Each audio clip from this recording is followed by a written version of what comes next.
Olá, colegas da Universidade Federal Fluminense, alunos da graduação, da disciplina de processo penal, conduzida pelo professor Zé Correia Lopes Filho, meu orientador, pessoa queridíssima, a quem aproveito para registrar o carinho que tenho por ele e também os agradecimentos que sempre reitero a ele por ter a paciência de aguentar esse orientando aqui. Eu sou aluno do PPGD, na versão do doutorado, porque o PPGD também abrange o mestrado, agora na sua modalidade unificada. Espero vê-los adiante, depois da formação da graduação, também integrando o programa de pós-graduação estrito sensu da Universidade Federal. Conheço a capacidade de vocês, ainda que um pouco mais distante, eu observo os movimentos da graduação e é muito prazeroso vê-los, porque de fato é uma graduação com muita qualidade na Universidade Federal Fluminense. Pessoal, é com muito prazer que eu estou aqui. Nós vamos falar um pouco de teoria geral dos recursos nesse primeiro momento. Eu sei que vocês estão aguardando esse conteúdo para estudar para a prova, que se não me engano é no dia 11 de junho agora, né? 10 ou 11 de junho. Então, eu busquei produzir isso o mais rápido possível para que vocês possam ter esse conteúdo para a prova de vocês. Espero que todos sigam muito bem nas avaliações agora do primeiro semestre. Não sei se vocês têm 2 ou 3, né? Mas eu desejo muita sorte para vocês, que vocês tenham um excelente ano e uma excelente avaliação. Não serei eu aquele que irá atrapalhar esse processo, eu só pretendo ajudá-los. Então, aqui meu objetivo de disponibilizar esse conteúdo o mais rápido possível para vocês. Bom, eu vou fazer o corte logo para o nosso modelo de exibição de slides, tá? Vou ficar minimizado aqui no cantinho, aqui, né? Bom, aqui no canto para vocês. Vamos lá. Bom, aqui está o mapa da mina dessa primeira aula, né? No primeiro momento, nós vamos falar de uma fundamentação da teoria geral do sistema recursal. Não seria também errado dizer que é uma teoria geral dos aspectos que fundamentam a existência desse sistema recursal. Em alguns momentos nós vamos ver que são fundamentações que beiram a argumentação político-jurídica, a argumentação filosófico-jurídica da existência do sistema recursal. Então aqui nós vamos passar, ao longo desse nosso primeiro encontro, sobre a discussão. Nós vamos ter discussões sobre o que é um recurso, principalmente para poder diferi-los das ações autônomas de impugnação, para que não haja confusão, que isso esteja muito claro para vocês. Essa discussão dos critérios da fundamentação político-jurídica para a existência de um sistema recursal, por que existe um sistema recursal, já que, por exemplo, jurisdição se define como a capacidade de dizer o direito de forma definitiva, né? Então, aparentemente você tem uma colisão, né? Bom, se um magistrado está dizendo o direito, está pronunciando o direito de forma definitiva, porque é um sistema recursal. Mas nós vamos entender isso um pouco mais adiante. Também vamos falar da previsão constitucional do sistema recursal e do duplo grau de jurisdição. E vamos abordar alguns outros aspectos, todos eles estão sintetizados aqui nesse nosso primeiro slide, mas não vou me prender muito aqui. Vamos adiante porque nós vamos ver cada item desse especificado, tá bom? Bom, como disse para vocês, ainda que jurisdição seja aquela definição clássica, essas definições são muito consolidadas ali no manual do Dinamarca, está aqui atrás de mim até, e da Pellegrini, da Teoria Geral do Processo.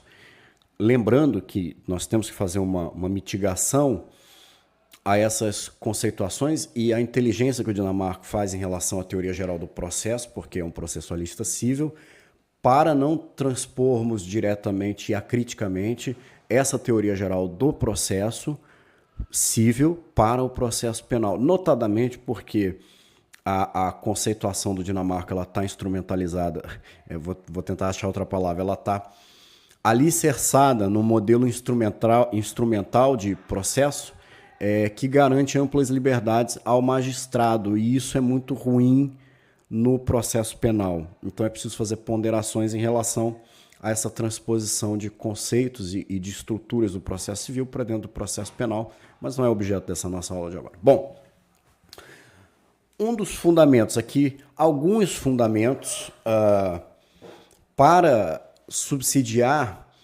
argumentativamente a existência de um sistema recursal. Primeiro, falibilidade humana. O magistrado é tanto quanto nós, e graças a Deus, falível, ele erra, né? E não só, ainda que não erre, mas erra, ainda bem. Uma das grandes discussões do direito que vocês acompanham ou já acompanharam na introdução ao estudo de direito ou na própria filosofia do direito é o conceito de verdade. Ou para nós aqui que nos importa, o conceito de verdade processual. Né? Aquela ideia de reconstituição, de processo como instrumento de reconstituição de verdade real já está completamente superada. Estacionamos uma posição de que o processo reconstitui uma verdade possível e uma verdade processual. Porque nem mesmo podemos admitir que existe uma verdade unitária, como vemos na filosofia do direito, né? Ao longo aí de mais de 2000 anos, desde as escolas gregas do pensamento filosófico, a gente vem, através da filosofia, buscando compreender como que se chega na verdade. E hoje sabemos que a verdade não está nem no objeto, nem no indivíduo que decodifica os signos desse objeto. Mas isso é outra discussão. Para nós importa raciocinar que nem mesmo há uma só verdade. Nem mesmo há uma só verdade. Que as partes podem ter compreensões diversas, diversificadas sobre determinados objetos, e que isso não significa que a parte está mentindo. Significa apenas que ela tem uma outra verdade sobre aquele evento. Então, e além dessa composição de verdades possíveis, que vão estabelecer um processo de dialeticidade no processo penal, eu tenho o critério da falibilidade humana, que está além da compreensão de múltiplas verdades, eu tenho a compreensão falha de determinadas verdades. Tá?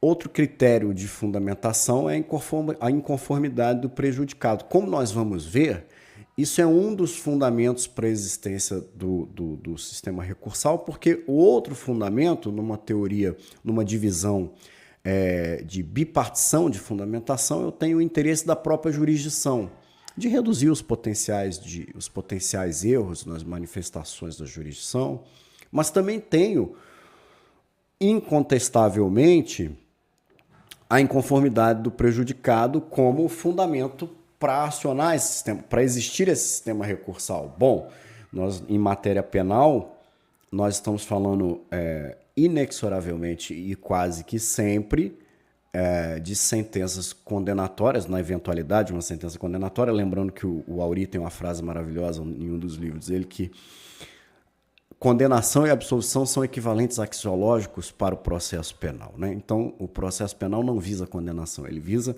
a exposição de fatos e ao alcance de uma decisão de mérito justa.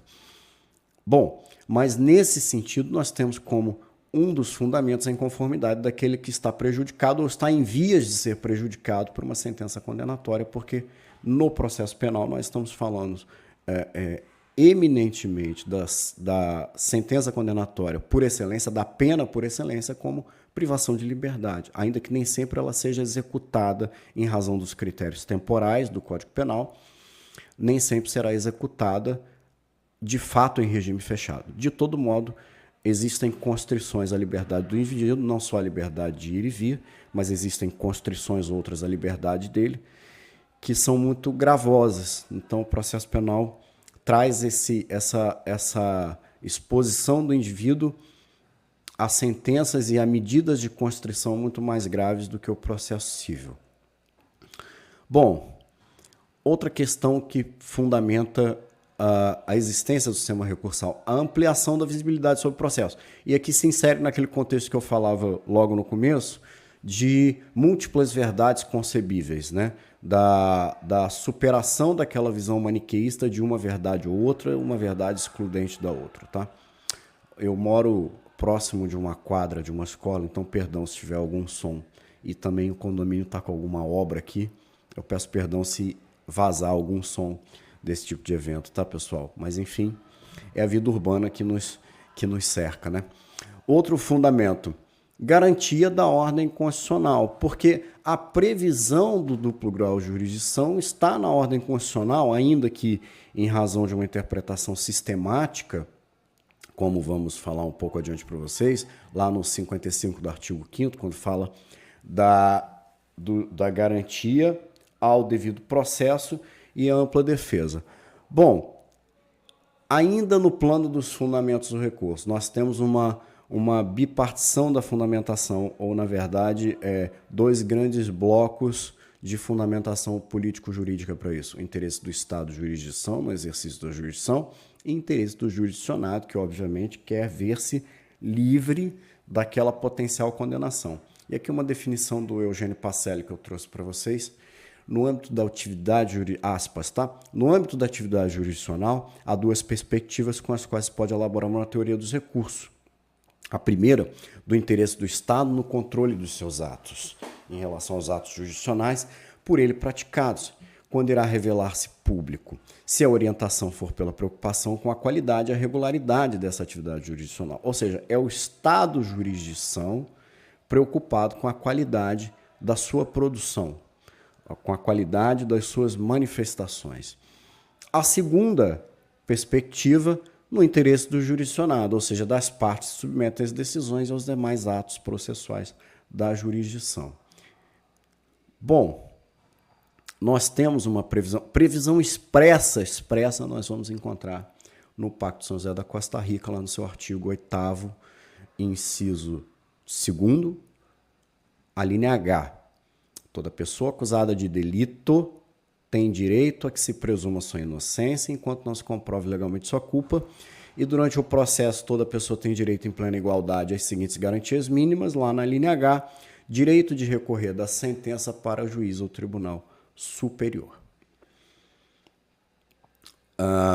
Na definição de nuce, é uma garantia, aqui a gente está estabelecendo já uma conceituação, tá? O recurso penal é uma garantia individual prevista implicitamente na Constituição Federal, ou seja, mediante uma interpretação sistemática da Constituição Federal, mas vimos que lá no Pacto São José da Costa Rica está expresso, voltada a assegurar que as decisões proferidas pelos órgãos de primeiro grau do Poder Judiciário não sejam únicas, mas sim submetidas a um juízo de reavaliação por instância superior.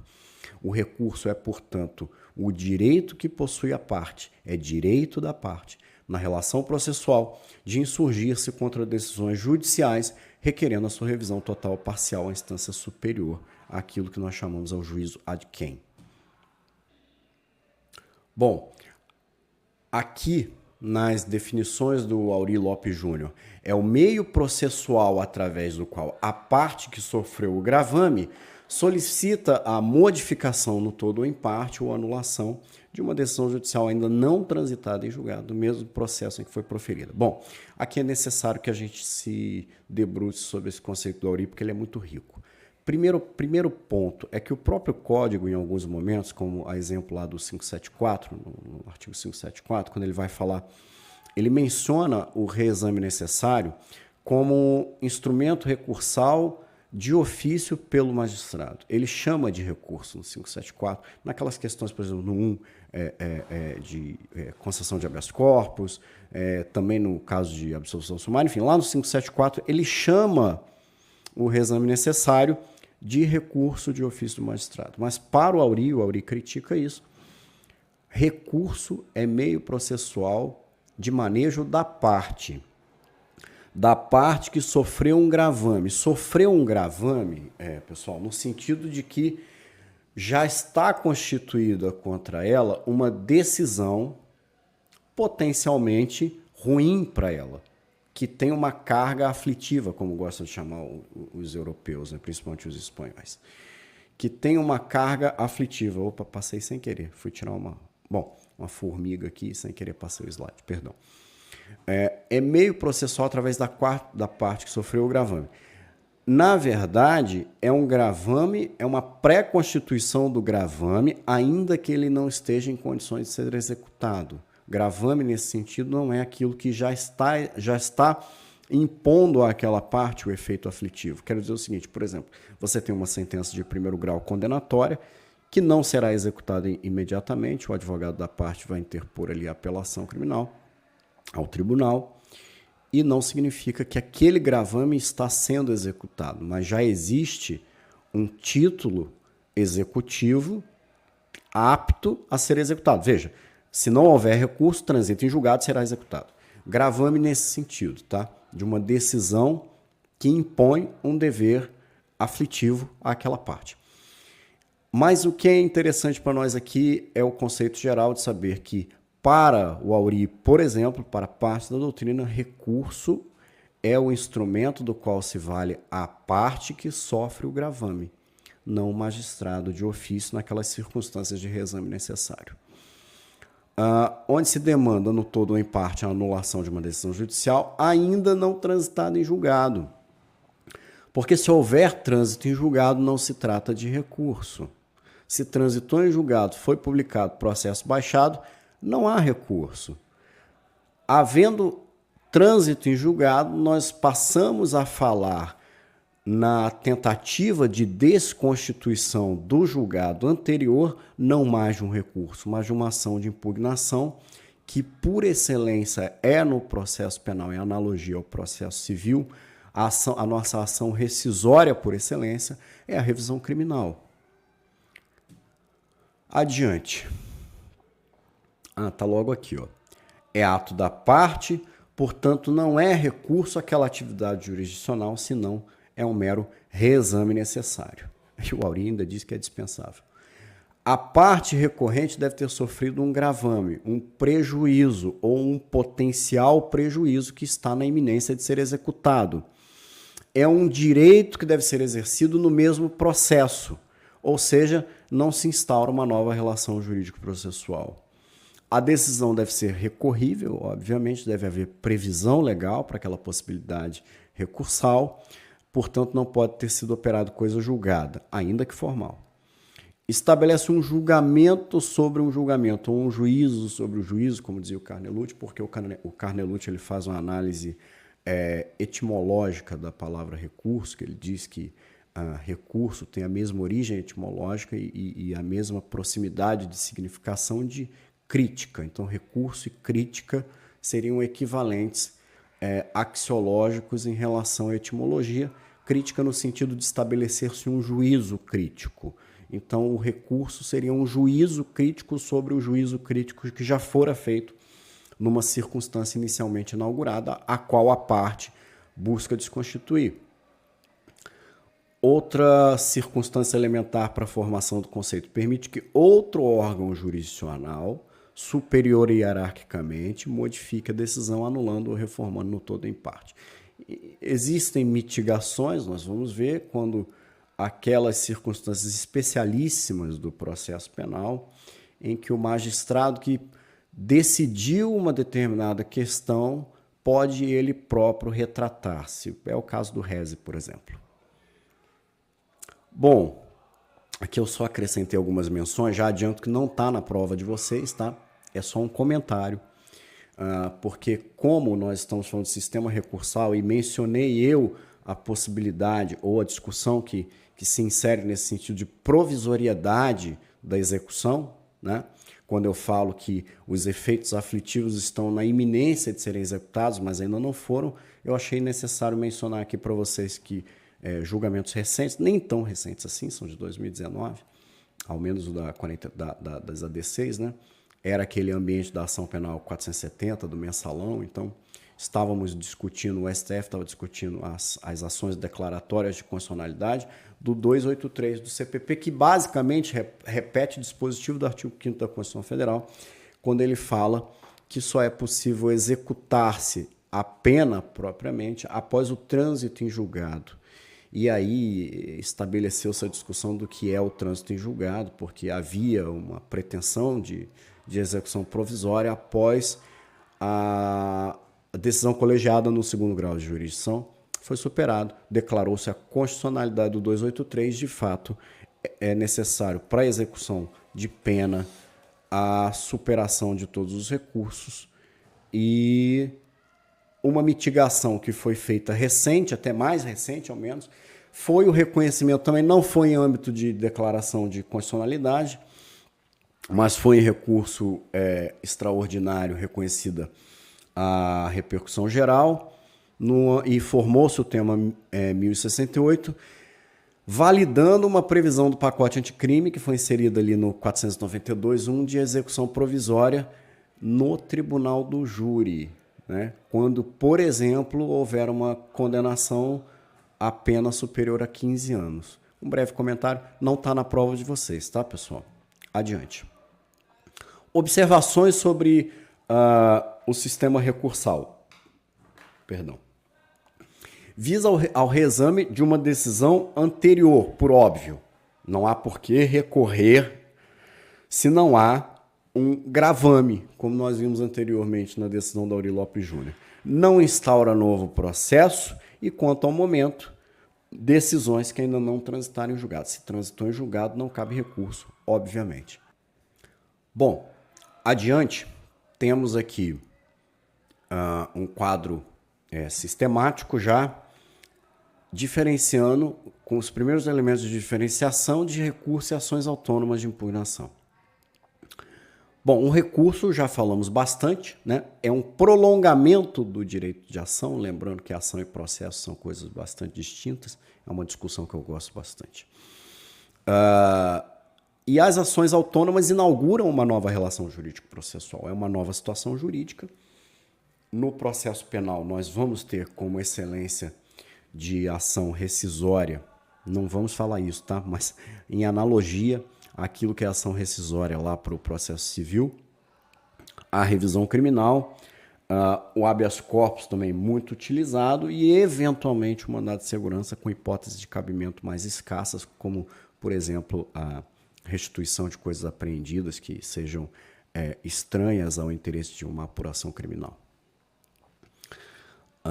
Princípios do sistema recursal. Primeiro, duplo grau de jurisdição, a fundamentação depreende-se de uma interpretação sistemática da Constituição, há quem sustente, que é uma inferência do inciso 55 do artigo 5º da Constituição Federal, e algo muito importante que rege esse sistema recursal, que é o princípio da colegialidade, porque, como falamos lá no começo da potencial falibilidade humana, por óbvio que uma apreciação colegiada tende a ser mais eficiente e mais técnica, com maior capacidade de analisar todos os matizes que vão sendo aventados ali, seja pela acusação, seja pela defesa.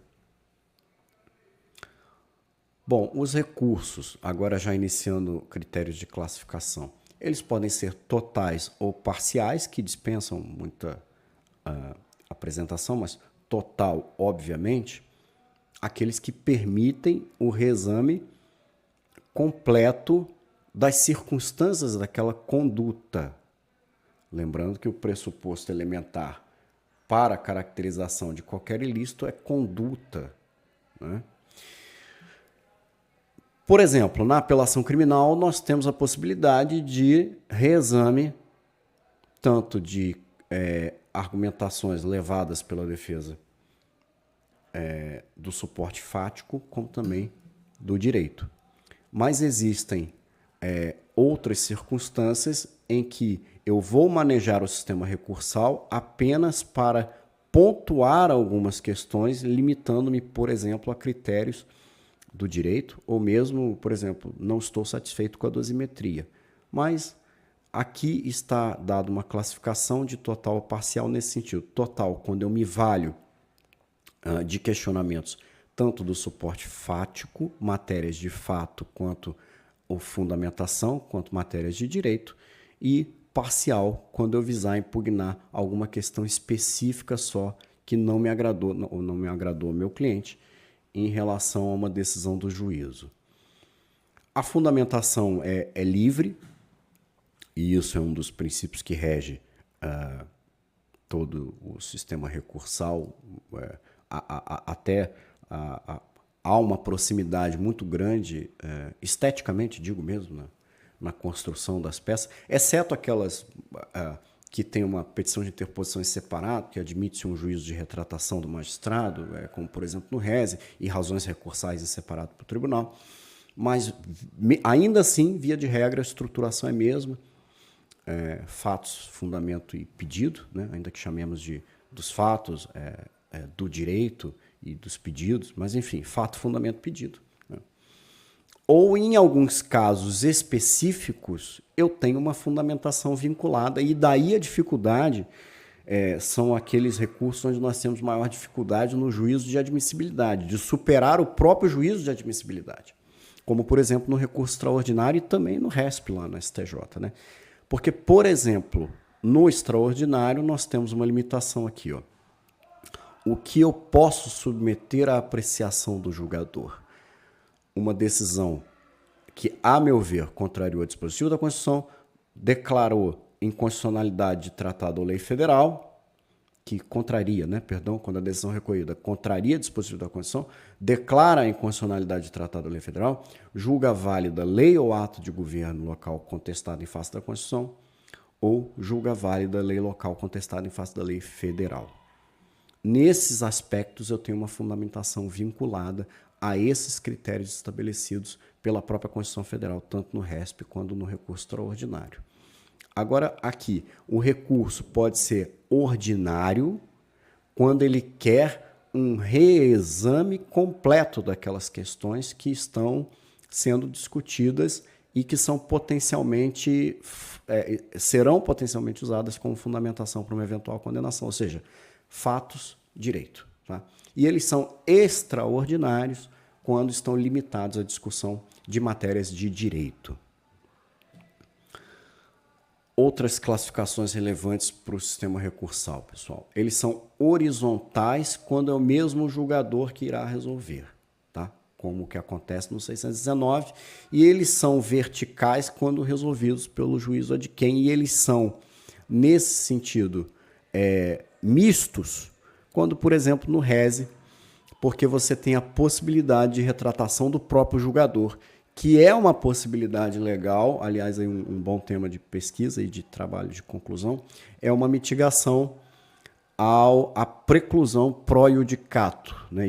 Iudicis, em latim, é juiz, né? O magistrado, e a preclusão pro iudicato é aquela no sentido de que, uma vez decidida determinada matéria pelo juízo, não pode ele decidir novamente, exceto nos casos previstos em lei, que é o caso do RESE, quando admite-se o juízo de retratação do próprio magistrado. Tá? Outras classificações, ele pode ser voluntário, ou seja, depende da manifestação da parte, e aqui ele pode ser obrigatório de ofício. Aqui nós estamos, por uma atenção à classificação clássica, atentando a essa classificação convencional de que o recurso pode ser de ofício. Mas lembremos da crítica do Auri de que recurso de ofício não é recurso, porque recurso é instrumento da parte. Mas se cair para vocês, digam que existe recurso de ofício. O recurso de ofício é aqueles que têm previsão legal nas hipóteses de reexame necessário. Bom, lembrando, pode ser total ou parcial. Em relação à direção, pode ser horizontal ou vertical. Horizontal, juízo a quo, vertical, ad quem, Tribunal Superior, juízo superior, Tribunal Superior, a gente pode confundir com STJ, STF.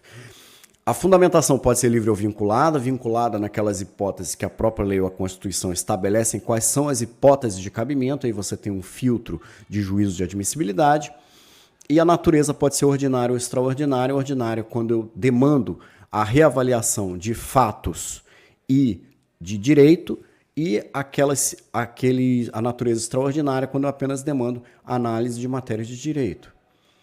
Efeitos dos recursos devolutivos. Pessoal, devolutivo, na expressão do jurídico processual, significa que eu colho uma manifestação do juízo, eu colho uma manifestação do Estado no exercício da jurisdição, que não me agradou, obviamente, e eu devolvo essa matéria para reanálise do estado de jurisdição. Ele é devolutivo nesse sentido inicialmente. Nós vamos ver que existe a classificação do devolutivo propriamente dito. Mas ele é devolutivo em caráter geral nesse sentido. Eu devolvo a matéria para o estado de jurisdição analisar, reapreciar e se manifestar novamente. Então, lembre-se que todo recurso tem efeito devolutivo, porque eu estou devolvendo a matéria ao juízo. Mas aí eu estabeleço classificações adicionais em relação a esse aspecto inaugural de que todo recurso é devolutivo. Primeiro, ele pode ser integrativo ou regressivo, ou seja, eu integro e uso regressivamente contra o próprio magistrado que decidiu a questão contra a qual eu estou tentando impugnar. Por exemplo, no 619, lá no cabimento dos embargos, eu falo, excelência, olha, Vossa Excelência condenou, mas não fixou pena. Tem uma omissão muito relevante aqui. Qual é a pena, afinal de contas? É uma explicação grosseira, tá? Normalmente, nós vamos manusear o embargo de declaratórios em questões muito mais sutis, como, por exemplo, o uso de conceitos jurídicos indeterminados, muito mais sutis. Mas vamos ampliar e levar ao extremo. Olha, Vossa Excelência condenou, não tem fixação de pena. Ele pode ser reiterativo ou devolutivo, e aqui devolutivo, cuidado para não confundir com aquele efeito inaugural devolutivo, que todos os recursos são devolutivos, mas aqui eu estou falando dos recursos com efeitos devolutivos propriamente ditos. Porque aqui não estou no efeito devolutivo geral, eu posso estar devolvendo ao próprio magistrado que decidiu aquela questão contra a qual eu estou me insurgindo. Mas no efeito devolutivo propriamente dito, eu estou necessariamente me referindo ao tribunal, ao juízo ad quem? Ou seja, a um órgão que exerce jurisdição e que seja superior àquele corpo de magistrados ou àquele magistrado singular que decidiu a questão contra a qual eu estou me insurgindo. Ou pode ser misto, como é o caso, como já mencionei, do rese, e também acontece no agravo em execução. Porque em ambos os casos o magistrado pode modificar a sua decisão inaugural, exercendo ele o juízo de retratação. Aqui uma definição do Auri: o recurso é regressivo no primeiro momento, ele está se referindo ao rese, ele é regressivo no primeiro momento. E caso o juiz não reforme a sua decisão, passa a ter o efeito devolutivo, propriamente dito, com o recurso subindo para o tribunal de quem? Aqui a previsão do 589 do rese, com a resposta do recorrido ou sem ela, será o recurso concluído ao juiz, que dentro de 2 dias reformará ou sustentará o seu despacho, mandando instruir com os traslados que lhe parecerem necessários, aí vai para o tribunal. Limites e regras da extensão devolutiva. Ele pode ser total, né? Eu tenho uma discussão total sobre todo o conhecimento, eu devolvo ao tribunal todas as questões, e novamente eu estou falando de questões de fato e de direito, é uma possibilidade, como já mencionamos, do recurso de apelação, ou pode ser parcial, né? Eu tenho só alguma questão pontual que não me agradou e eu pretendo discuti-la no tribunal, por exemplo, quando for instrumento de apelação, tá, pessoal?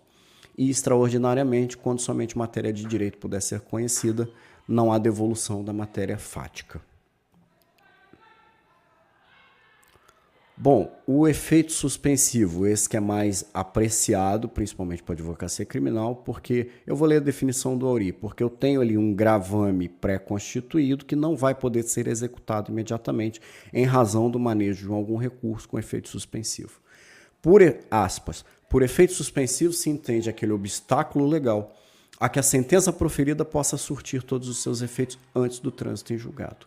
Tal efeito determina a impossibilidade de executar-se a resolução judicial. O meu cliente foi condenado, né? Não estamos falando de tribunal do júri, naquelas circunstâncias, naquelas hipóteses validadas mesmo pelo Supremo Tribunal Federal de execução provisória.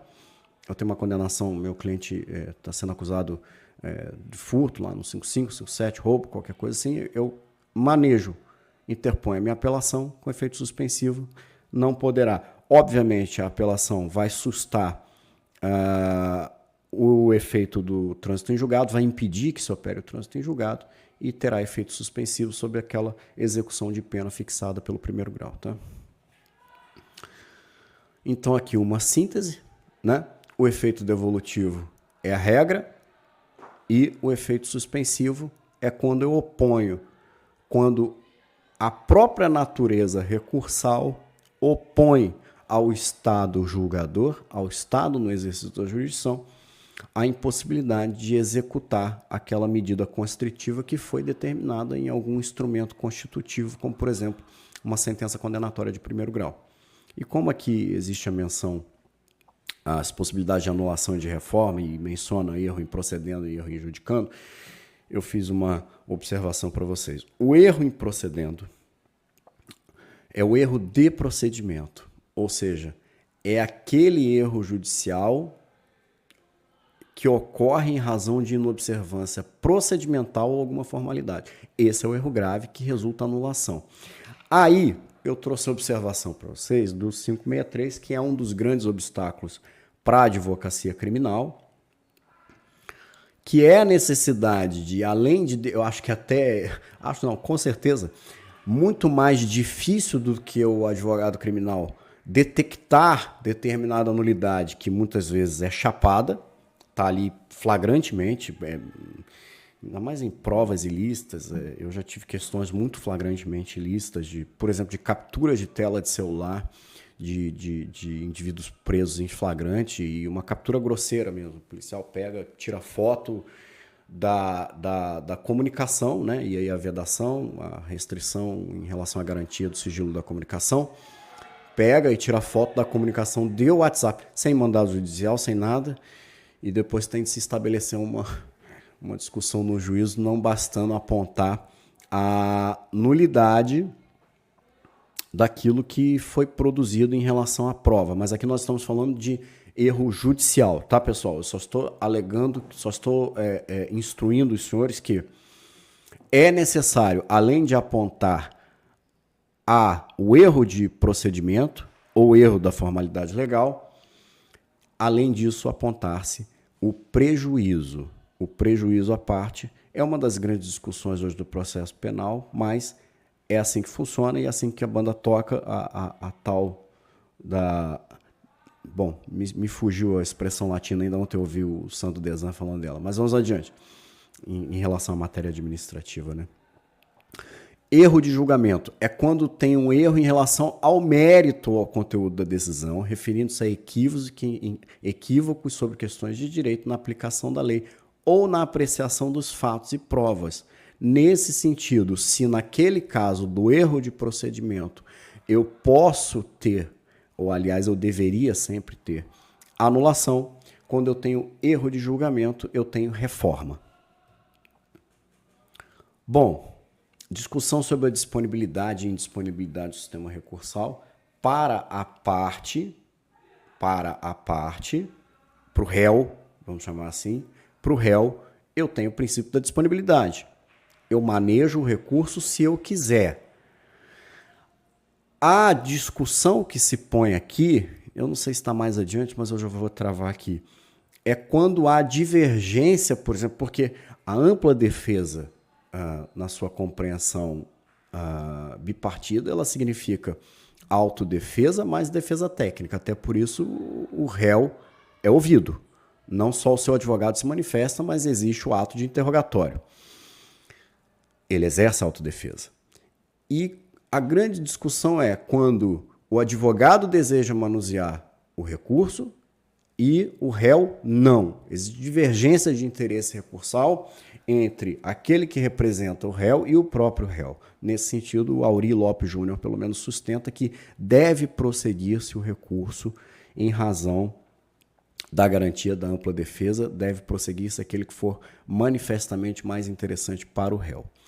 Bom, para o Ministério Público, nós temos, contrariamente, repetiu aqui o 576, perdão, contrariamente o princípio da indisponibilidade, até em razão do mistério do Ministério Público. Tá? Ele não pode desistir do recurso que interpôs, porém, ele pode renunciar. Como o Ministério Público não é somente o órgão de acusação, é também o fiscal do ordenamento jurídico, ele pode renunciar ao recurso, uma vez que, por exemplo, tenha sido satisfatoriamente provado, ainda que somente no primeiro grau, que aquele indivíduo agiu nitidamente nas circunstâncias do artigo 26, lá em legítima defesa, tá bom? O MP não pode desistir, mas pode renunciar.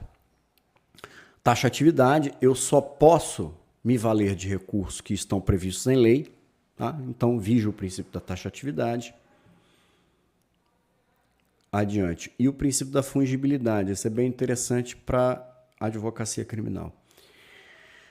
Eu manuseio um recurso, acontece episodicamente em relação à confusão do rese, em relação à apelação. A compreensão geral, nem sempre será isso, mas a compreensão geral é de que a apelação é o recurso cabível contra a decisão que encerra uma ou outra fase de conhecimento e o rese contra decisões interlocutórias não terminativas. Então, por aí você tem que o rese é cabível contra a sentença de pronúncia e a apelação cabe contra a sentença de impronúncia, né? Mas digamos que eu manuseie um instrumento pelo outro, confundi, era para ingressar com apelação, ingressei com rese. Nesse sentido, pode o próprio magistrado receber e processar aquele feito como, por exemplo, se eu manuseei a apelação e era para ter manuseado rese, manuseei a apelação, pode o magistrado recebê-lo e processá-lo como rese, tá? Por exemplo, pode ele próprio manifestar-se e exercer juízo de retratação, ainda que eu tenha chamado aquela peça lá na minha petição de apelação. Princípio que consta ali no 579 do CPP. Algumas questões que devem, que são requisitos para esse exercício do princípio da fungibilidade o recurso que o magistrado, porque o magistrado vai adotar um procedimento em razão do recurso que deveria ter sido adotado pela parte, mas que não foi. Este recurso deve ter sido protocolado tempestivamente. Isso é um dos requisitos. Outro requisito deve estar ausente a má-fé da parte. E outro requisito é que devem estar presentes todos os pressupostos de admissibilidade. Vamos encerrar aqui e já continuo. Bom, adiante, temos aqui um quadro sistemático já, diferenciando com os primeiros elementos de diferenciação de recurso e ações autônomas de impugnação. Bom, um recurso, já falamos bastante, né? É um prolongamento do direito de ação, lembrando que ação e processo são coisas bastante distintas, é uma discussão que eu gosto bastante. E as ações autônomas inauguram uma nova relação jurídico-processual, é uma nova situação jurídica. No processo penal, nós vamos ter como excelência de ação rescisória, não vamos falar isso, tá? Mas em analogia àquilo que é ação rescisória lá para o processo civil, a revisão criminal, o habeas corpus também muito utilizado e, eventualmente, o mandado de segurança com hipóteses de cabimento mais escassas, como, por exemplo, a restituição de coisas apreendidas que sejam estranhas ao interesse de uma apuração criminal. Princípios do sistema recursal. Primeiro, duplo grau de jurisdição, a fundamentação depreende-se de uma interpretação sistemática da Constituição, há quem sustente, que é uma inferência do inciso 55 do artigo 5º da Constituição Federal, e algo muito importante que rege esse sistema recursal, que é o princípio da colegialidade, porque, como falamos lá no começo da potencial falibilidade humana, por óbvio que uma apreciação colegiada tende a ser mais eficiente e mais técnica, com maior capacidade de analisar todos os matizes que vão sendo aventados ali, seja pela acusação, seja pela defesa. Bom, os recursos, agora já iniciando critérios de classificação, eles podem ser totais ou parciais, que dispensam muita apresentação, mas total, obviamente, aqueles que permitem o reexame completo das circunstâncias daquela conduta. Lembrando que o pressuposto elementar para a caracterização de qualquer ilícito é conduta, né? Por exemplo, na apelação criminal, nós temos a possibilidade de reexame tanto de argumentações levadas pela defesa do suporte fático, como também do direito. Mas existem outras circunstâncias em que eu vou manejar o sistema recursal apenas para pontuar algumas questões, limitando-me, por exemplo, a critérios do direito, ou mesmo, por exemplo, não estou satisfeito com a dosimetria. Mas aqui está dada uma classificação de total ou parcial nesse sentido. Total, quando eu me valho de questionamentos tanto do suporte fático, matérias de fato, quanto ou fundamentação, quanto matérias de direito, e parcial, quando eu visar impugnar alguma questão específica só que não me agradou ou não me agradou ao meu cliente em relação a uma decisão do juízo. A fundamentação é livre, e isso é um dos princípios que rege todo o sistema recursal, há uma proximidade muito grande, esteticamente, digo mesmo, na construção das peças, exceto aquelas que têm uma petição de interposição em separado, que admite-se um juízo de retratação do magistrado, como, por exemplo, no RESE, e razões recursais em separado para o tribunal. Mas, ainda assim, via de regra, a estruturação é a mesma. Fatos, fundamento e pedido, né? Ainda que chamemos dos fatos, do direito e dos pedidos, mas enfim, fato, fundamento, pedido. Né? Ou em alguns casos específicos, eu tenho uma fundamentação vinculada, e daí a dificuldade são aqueles recursos onde nós temos maior dificuldade no juízo de admissibilidade, de superar o próprio juízo de admissibilidade, como, por exemplo, no recurso extraordinário e também no RESP lá na STJ, né? Porque, por exemplo, no extraordinário nós temos uma limitação aqui, ó. O que eu posso submeter à apreciação do julgador? Uma decisão que, a meu ver, contrariou o dispositivo da Constituição, declarou inconstitucionalidade de tratado ou lei federal, que contraria, quando a decisão recorrida contraria o dispositivo da Constituição, declara a inconstitucionalidade de tratado ou lei federal, julga válida lei ou ato de governo local contestado em face da Constituição, ou julga válida lei local contestada em face da lei federal.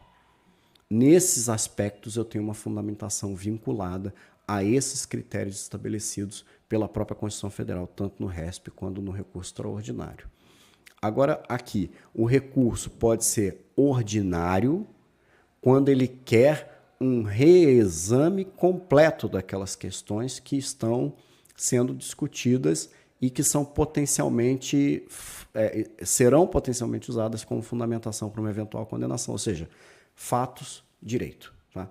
E eles são extraordinários quando estão limitados à discussão de matérias de direito. Outras classificações relevantes para o sistema recursal, pessoal. Eles são horizontais quando é o mesmo julgador que irá resolver, tá? Como o que acontece no 619, e eles são verticais quando resolvidos pelo juízo ad quem, e eles são, nesse sentido, mistos, quando, por exemplo, no RESE, porque você tem a possibilidade de retratação do próprio julgador, que é uma possibilidade legal, aliás, um bom tema de pesquisa e de trabalho de conclusão, é uma mitigação à preclusão pro iudicato. Né? Iudicis, em latim, é juiz, né? O magistrado, e a preclusão pro iudicato é aquela no sentido de que, uma vez decidida determinada matéria pelo juízo, não pode ele decidir novamente, exceto nos casos previstos em lei, que é o caso do RESE, quando admite-se o juízo de retratação do próprio magistrado. Tá?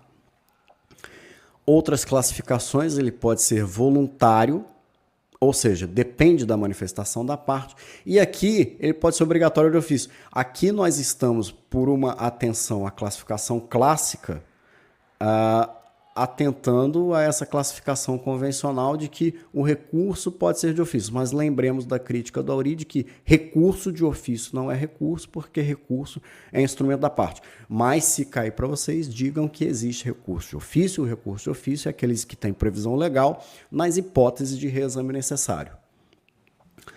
Bom, lembrando, pode ser total ou parcial. Em relação à direção, pode ser horizontal ou vertical. Horizontal, juízo a quo, vertical, ad quem, Tribunal Superior, juízo superior, Tribunal Superior, a gente pode confundir com STJ, STF. A fundamentação pode ser livre ou vinculada, vinculada naquelas hipóteses que a própria lei ou a Constituição estabelecem quais são as hipóteses de cabimento, aí você tem um filtro de juízo de admissibilidade, e a natureza pode ser ordinária ou extraordinária. Ordinária quando eu demando a reavaliação de fatos e de direito, e a natureza extraordinária quando eu apenas demando análise de matérias de direito.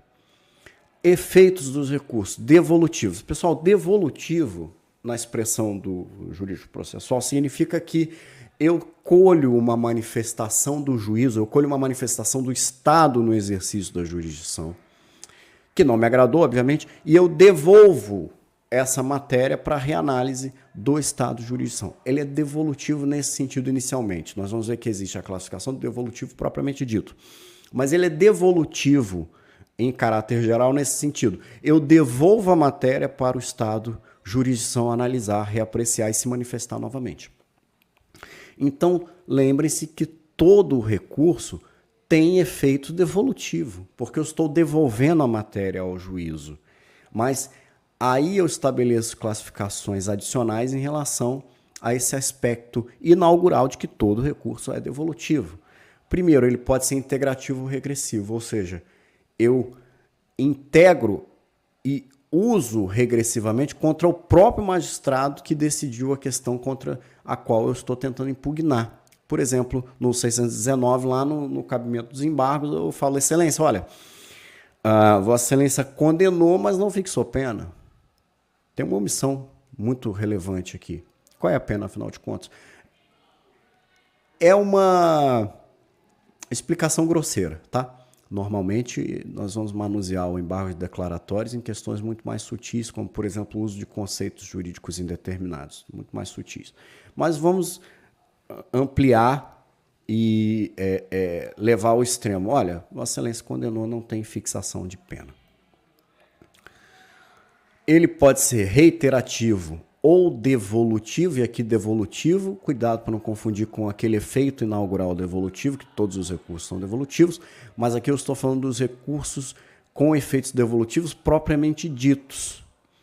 Porque aqui não estou no efeito devolutivo geral, eu posso estar devolvendo ao próprio magistrado que decidiu aquela questão contra a qual eu estou me insurgindo. Mas no efeito devolutivo propriamente dito, eu estou necessariamente me referindo ao tribunal, ao juízo ad quem? Ou seja, a um órgão que exerce jurisdição e que seja superior àquele corpo de magistrados ou àquele magistrado singular que decidiu a questão contra a qual eu estou me insurgindo.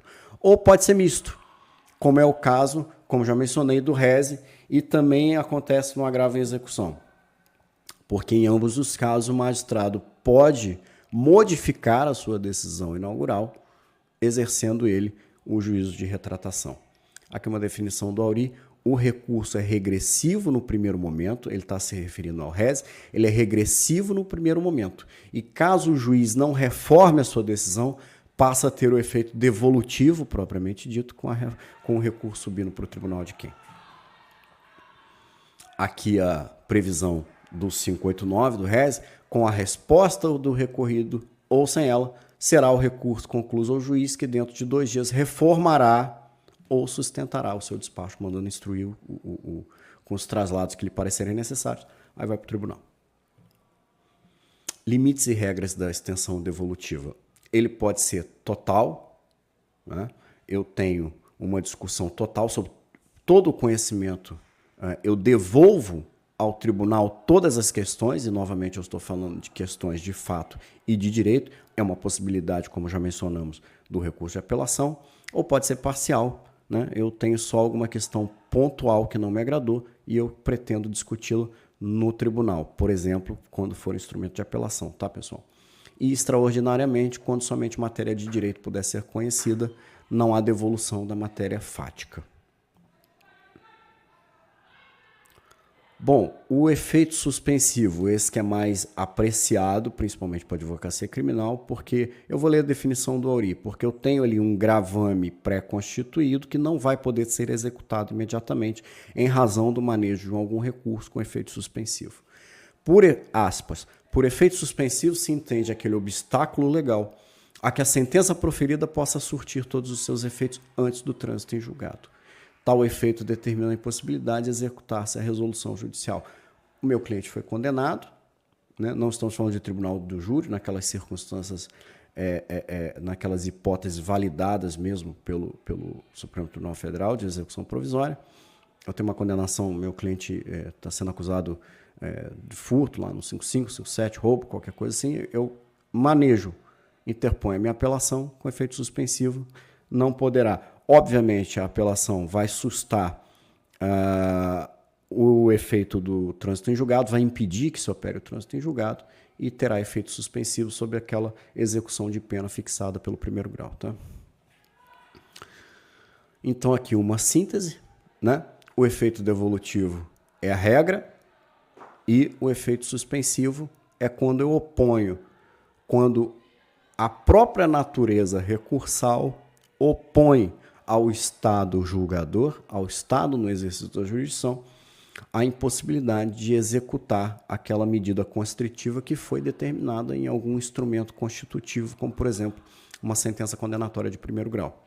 E como aqui existe a menção às possibilidades de anulação e de reforma, e menciona erro em procedendo e erro em judicando, eu fiz uma observação para vocês. O erro em procedendo é o erro de procedimento, ou seja, é aquele erro judicial que ocorre em razão de inobservância procedimental ou alguma formalidade. Esse é o erro grave que resulta anulação.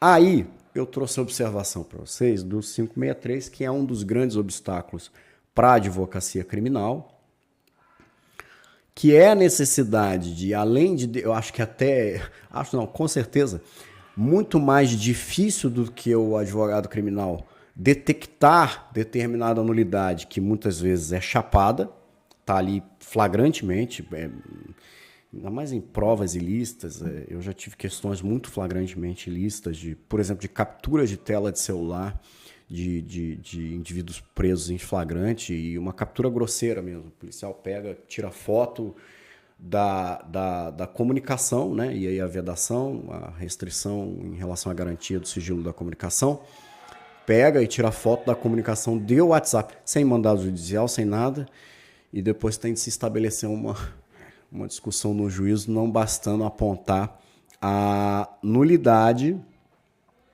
daquilo que foi produzido em relação à prova. Mas aqui nós estamos falando de erro judicial, tá, pessoal? Eu só estou alegando, só estou instruindo os senhores que é necessário, além de apontar o erro de procedimento ou erro da formalidade legal, além disso, apontar-se o prejuízo. O prejuízo à parte é uma das grandes discussões hoje do processo penal, mas é assim que funciona e é assim que a banda toca a tal da...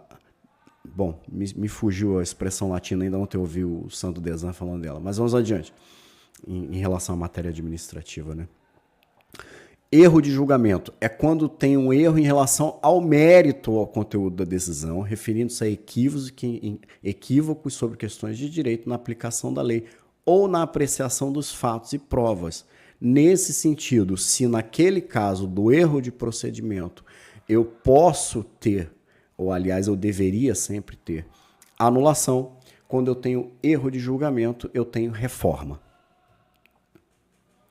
Bom, discussão sobre a disponibilidade e indisponibilidade do sistema recursal para a parte, para o réu, vamos chamar assim, para o réu, eu tenho o princípio da disponibilidade.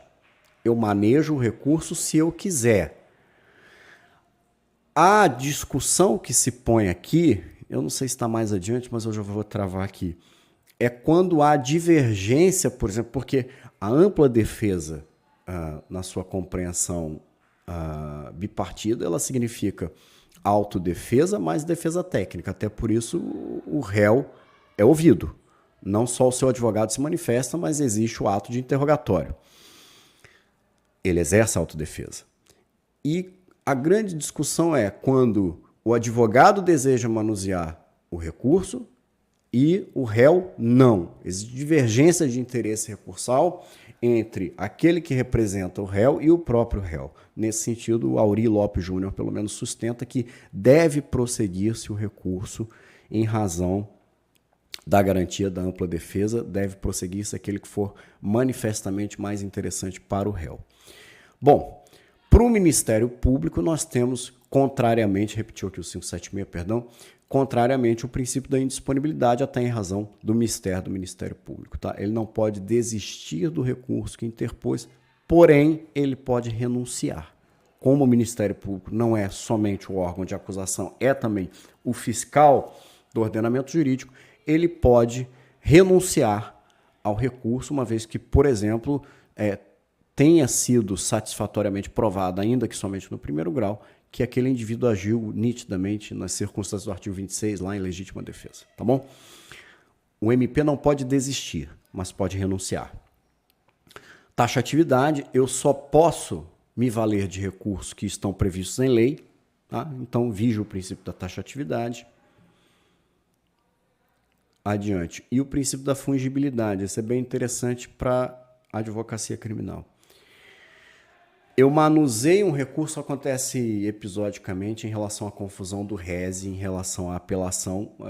A compreensão geral, nem sempre será isso, mas a compreensão geral é de que a apelação é o recurso cabível contra a decisão que encerra uma ou outra fase de conhecimento e o rese contra decisões interlocutórias não terminativas. Então, por aí você tem que o rese é cabível contra a sentença de pronúncia e a apelação cabe contra a sentença de impronúncia, né? Mas digamos que eu manuseie um instrumento pelo outro, confundi, era para ingressar com apelação, ingressei com rese. Nesse sentido, pode o próprio magistrado receber e processar aquele feito como, por exemplo, se eu manuseei a apelação e era para ter manuseado rese, manuseei a apelação, pode o magistrado recebê-lo e processá-lo como rese, tá? Por exemplo, pode ele próprio manifestar-se e exercer juízo de retratação, ainda que eu tenha chamado aquela peça lá na minha petição de apelação. Princípio que consta ali no 579 do CPP. Algumas questões que devem, que são requisitos para esse exercício do princípio da fungibilidade o recurso que o magistrado, porque o magistrado vai adotar um procedimento em razão do recurso que deveria ter sido adotado pela parte, mas que não foi. Este recurso deve ter sido protocolado tempestivamente. Isso é um dos requisitos. Outro requisito deve estar ausente a má-fé da parte. E outro requisito é que devem estar presentes todos os pressupostos de admissibilidade. Bom, continuando aqui, aqui o resuminho, né? Princípio da unirrecorribilidade, singularidade do recurso, devendo prevalecer aquele que é mais benéfico ao réu, não reformar-se impégios, com efeitos diretos e indiretos, o tal do efeito prodrômico, né? E agora a gente vai falar de algumas questõezinhas adicionais aqui, ó. Vamos lá. Por exemplo, súmula 160 do STF. O tribunal não pode reconhecer nulidade contra o réu que não tenha sido arguída no recurso pela acusação. Não pode haver, por exemplo, o reconhecimento de ofício de nulidade que a acusação não tenha suscitado. Agora, uma questão interessante. Aqui uma mitigação, obviamente, as possibilidades prejudiciais ao réu de reconhecimento de nulidade. Mas já mencionei lá anteriormente também que para o réu vige aquela regrinha do 563, né, de demonstrar, além de arguir a nulidade, a necessidade de demonstrar o efeito prejudicial. Tá? É até pior. Agora uma observação sobre a reformatio in melius, né? Aqui tem um princípio em latim mencionado interessante, que é o tantum, eu tentei selecionar e passei, perdão. Tantum devolutum quantum appellatum. Significa o quê? Aquele magistrado ou aquele corpo de magistrados, se for um colegiado, né, se for proferir um acórdão, por exemplo, no tribunal, tanto se devolve quanto se apela, ou seja, ele está relativamente adstrito àquilo quanto foi apelado pelo réu. Porém, como se admite o princípio, isso em relação às considerações do non reformatio in perius, mas como se admite a reformatio in melius, pode o tribunal absolver ou diminuir a pena em caso de recurso exclusivo da acusação, até porque pode conceder habeas corpus de ofício, que é muito comum, né? Por exemplo, o indivíduo maneja lá um res, um resp, não é conhecido como res e resp, mas o próprio magistrado, o relator, conhece-o como habeas corpus e dá o provimento. Não é tão incomum.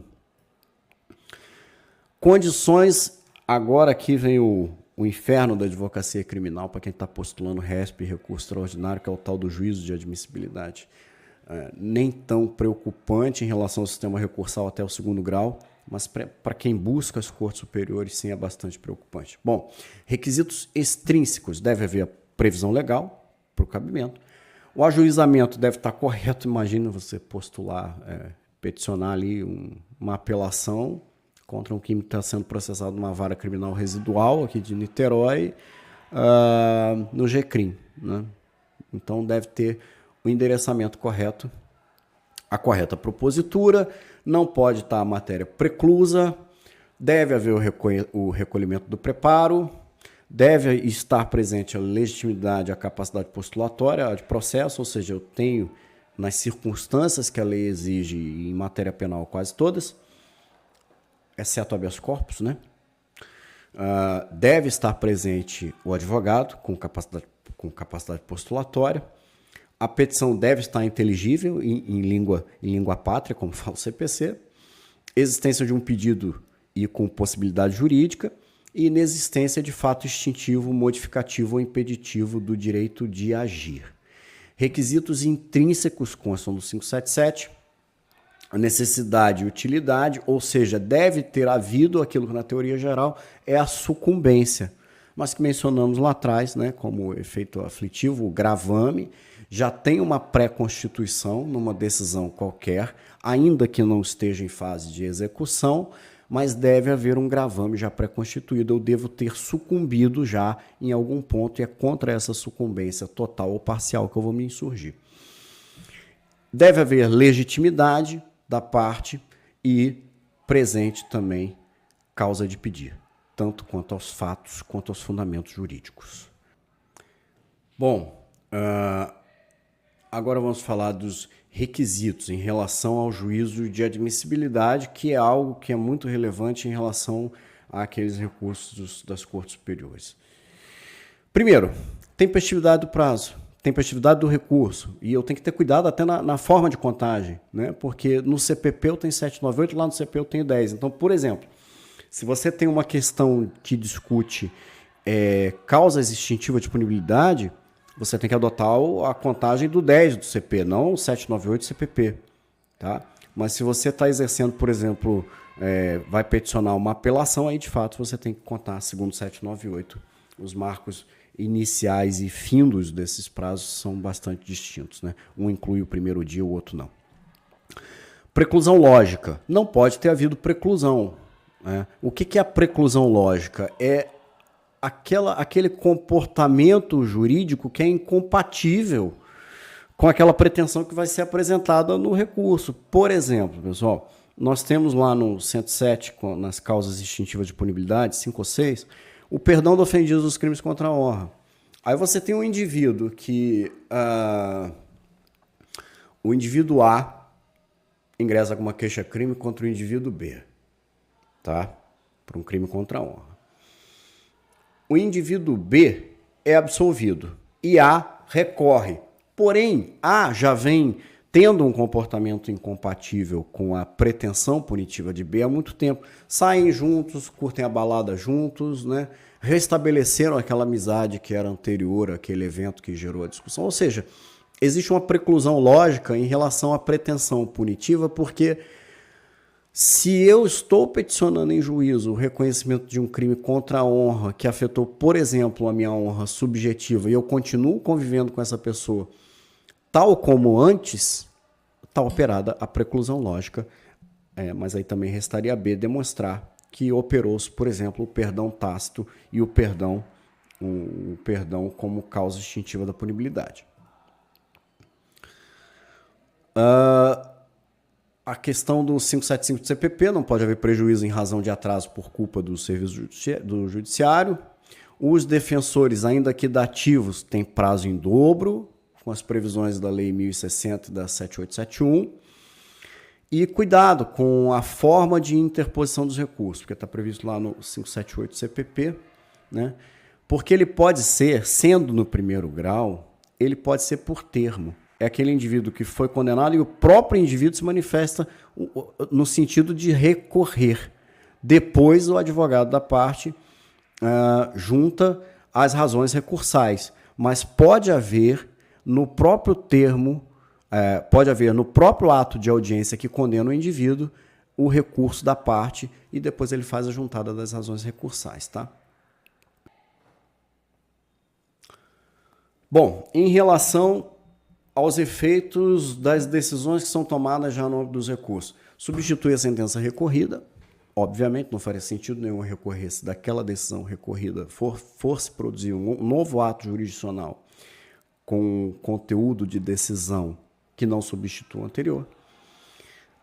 Pode haver o conhecimento e o não conhecimento, e aqui está uma baita casca de banana para quem maneja embargo de declaração, porque às vezes o indivíduo maneja embargo de declaração aguardando o seu conhecimento para que depois interponha res ou resp, perde o prazo do res ou resp, lascou, depois fica só na mão da boa sorte de ter conhecido, de ter admitido a sua revisão criminal.